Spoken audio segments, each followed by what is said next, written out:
I don't trust the FBI. They're compromised, in my opinion. I hate saying that. I mean, maybe we should never trust the FBI anyways, but, we should have a healthy skepticism of the FBI in the best set of circumstances, but I certainly do not trust Kash Patel's FBI.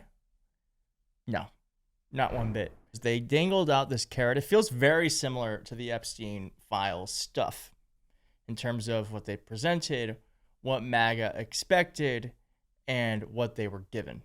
So I'm going to show you these text messages from the FBI. They sound weird to me. They don't sound like they're written by someone who is extremely online. It does sound like a script. We don't know. We have to wait for the trial. MAGA likes to jump the gun. They just like to make assertions, okay, without evidence. Steve Bannon, Candace Owens, and many others are doing that. So here's Steve Bannon talking about the text messages and how he doesn't trust them. And as bad as it's presented in Utah, I'm not buying all of it. I'm particularly not buying those text messages.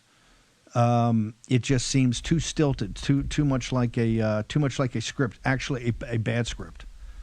So we got to get to the bottom of it. You have to designate these groups. You heard.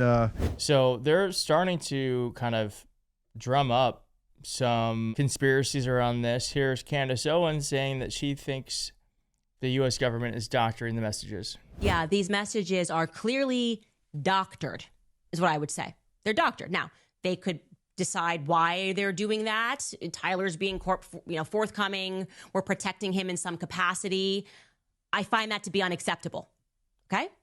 Unacceptable. I want every single text message. I want timestamps. It is conspicuous that you are not telling us when this was sent, because it sounds like it's when the campus is on lockdown and he's got to go back and he's got to clean up. And then all of a sudden we're in the next day when his dad is getting clued in after the picture's been released. They're not telling us that. Okay? And you have a right to be a little bit uncomfortable about that, because I'm a lot of bit uncomfortable about that. We need full answers. It sounds very Epstein-esque.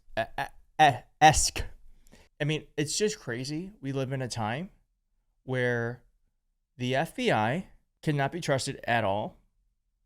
So I don't, maybe some people will listen to that and they'll be like, you trusted the FBI? I think on some level we could trust the good work of the FBI. We can't anymore.